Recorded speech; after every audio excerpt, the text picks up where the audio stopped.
Ici Brésil du Magic Club et aujourd'hui je vais vous raconter une histoire très intéressante qui s'est passée cet été à Drummondville.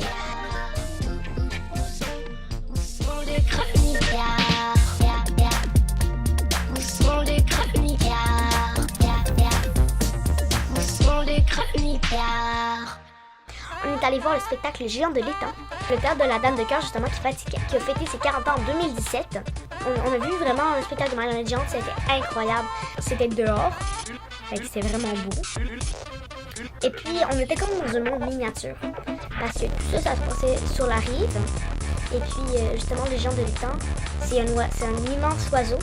Il était immense pour vrai, c'était un géant.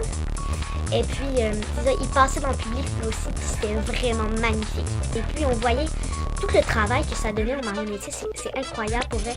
On a l'impression que c'est pas compliqué, mais non, là.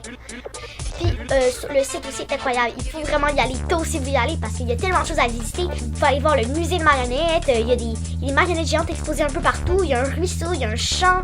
Il y a un moulin transformé en restaurant. C'est vraiment magnifique. Le jour suivant, on est allé au village d'antan. Ça, il y a un clan du jour là-bas. C'est comme une reproduction d'un petit village il y a 200 ans. J'aimerais savoir, pour commencer, on est en quelle année en ce moment? 1892. Ici, c'est le 26 août 1892. On a vu une église, on a vu des voitures, on a vu une boulangerie, on a vu une ferme, on a vu des animaux. Il y avait un restaurant. C'est vraiment intéressant parce que c'est vraiment...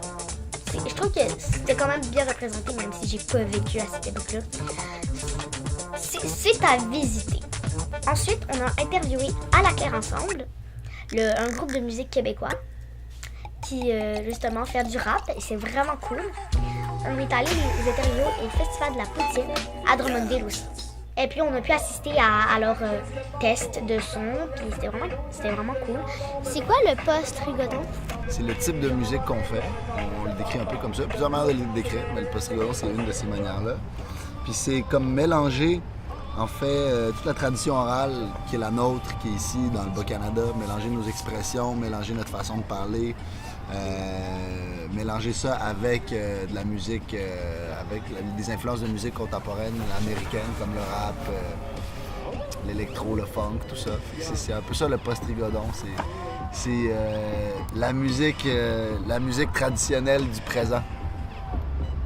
Celle qu'on tente de créer présentement. Il embarquait vraiment dans notre vie, puis il nous répondait bien. Puis je pense qu'il était pas mal content de se faire interviewer par moi. Fait que Drummondville, c'est une super belle ville. Vous avez peut-être même la chance de rencontrer un géant.